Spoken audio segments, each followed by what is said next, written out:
여러분 반가워요. 여러분의 목사님 이철 돌아왔어요. 이번 시간부터 5편에 걸쳐 예수님이 태어나시고 죽으시고 부활하신 이야기 들어보도록 할게요. 지난 시간 영상에서도 말했듯이 마태, 마가, 누가, 요한 복음은 전부 예수님의 이야기예요. 그러니까 오늘부터 이어지는 5편의 영상을 충실히 다 들으면 신약에서 제일 분량이 많은 책 4권의 줄거리는 얼추 다 파악할 수 있겠죠? 오늘은 예수님의 탄생과 30세 이전의 예수님 이야기를 들어보도록 할 거예요. 이야기를 시작하기에 앞서 여러분에게 질문 하나 하고 싶어요. 여러분이 힘든 일을 당했다고 생각해 봅시다. 이를테면 뭐가 있을까요? 그래요.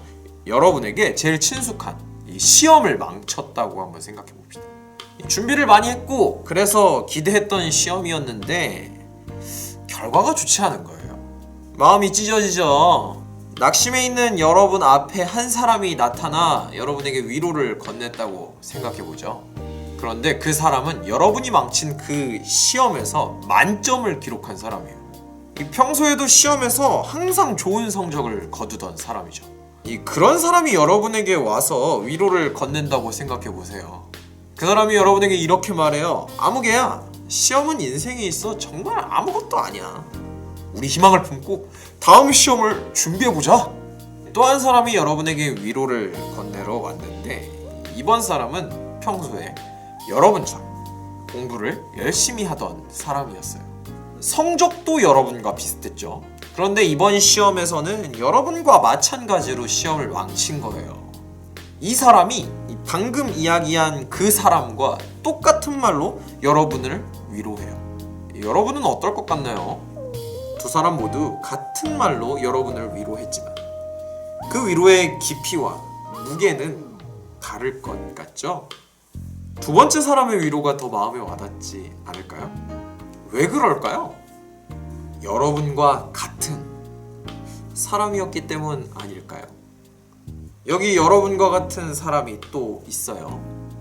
여러분과 같기에, 여러분의 위로가 되시기에 충분한 분이죠.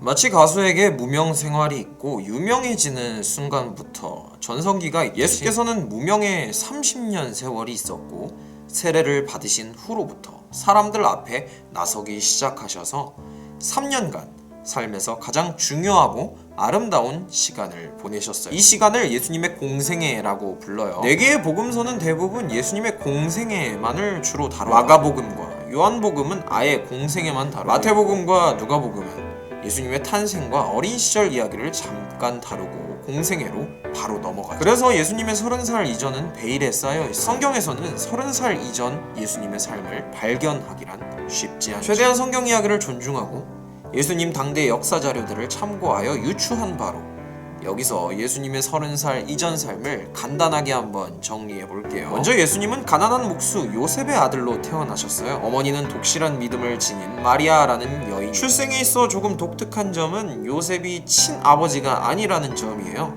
에? 갑자기 분위기 아침 드라마? 오해하진 말아요. 마리아가 성령으로 잉태하여 낳은 자식이 바로 예수님이었죠. 그러니까 예수님의 친아버지는 하나님이시라 할 수 있겠죠. 이 전지전능한 하나님의 아들이 태어난 곳은 평범하다 못해 비참한 곳이었어요. 명절을 지내기 위해 타지로 여행을 갔다가 갑작스레 산통이 찾아와 마리아는 길에서 아이를 낳아야 성숙이다 보니 객실이 없었죠. 결국 어느 집 마국간에서 애를 낳았는데 오늘날로 치면 조그마한 모텔 주차장 같은 곳이라 할 수 있어요. 예수님의 탄생 소식을 접한 당대 이스라엘 왕은 자신의 권력에 위협이 될 만한 싹을 제거하기 위해 예수님 또래의 어린아이들을 학살하기도 하지만 하나님의 인도하심을 통해 예수님 가정은 이집트로 피신했고 죽음을 면할 수 있었죠. 그 후에 마리아와 요셉은 다시 이스라엘 땅으로 돌아와 갈릴리 나사렛이라는 촌동네에 정착해서 그리고 예수님의 동생들도 태어났죠. 앞서 잠깐 언급했듯이 요셉은 목수였어요. 당시엔 아버지 일을 아들이 그대로 물려받아 하는 게 당연했어요. 예수님도 30살 이전에는 목수일을 하셨겠죠. 여기서 목수는 지금 시대의 이해와는 다른 직업이었어요. 지금이야 건물 짓는데 잘 다듬어진 건축 자재들이 많지만 2000년 전에는 그런 게 없었어요. 건물을 짓기 위해서는 주변 산으로 가서 직접 돌을 캐내고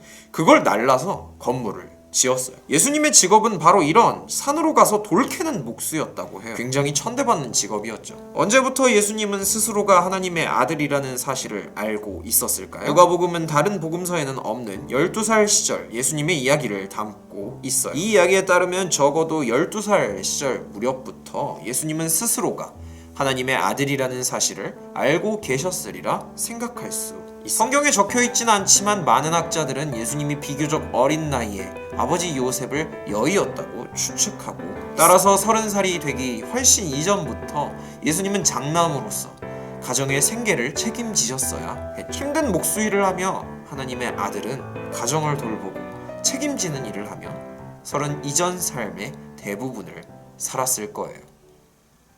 개인적으로 성경이 예수님의 30살 이전에 대해 침묵하고 있는 이유는 공생의 시작 전 예수님의 삶이 지극히 평범했기 때문 아닐까 싶어요. 예수님은 그리 부유하지도 대단하지도 않은 집안에서 아버지의 일을 따라 목수가 되어 홀로 된 어머니와 동생들을 돌보면서 삶의 대부분의 시간을 보내셨죠. 만약 예수님이 하나님의 아들답게 으리으리한 왕궁에서 엄청난 능력을 통해 막 알깨고 나와서 태어나자마자 막 두 발로 걸으면서 나는 신의 아들이다 하며 태어나 생의 대부분을 왕자로 호의호식하며 살다 엄청난 권능으로 전 세계를 통일했다면 예수님의 이야기가 우리 삶의 위로가 되긴 힘들었을 거예요. 우리가 단군 신화나 백제 고구려의 건국 신화를 보면서 위로를 찾을 수 없는 것처럼 말이죠.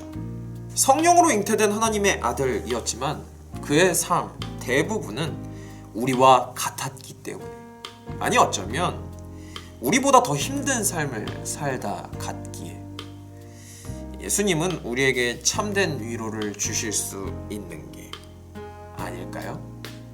혹 평범한 일상에 지쳐 허덕이는 친구들 있나요? 여러분과 같은 일상을 살았던 예수께로 나아가세요. 그분은 여러분이 넘어져 있는 그곳에서 참된 위로를 주실 수 있는 분이랍니다. 다음 주도 예수님과 같은 평범한 삶을 살아갈 여러분을 위해 목사님 기도하고 있을게요. 그럼 목사님은 이만 물러갈게요. 안녕.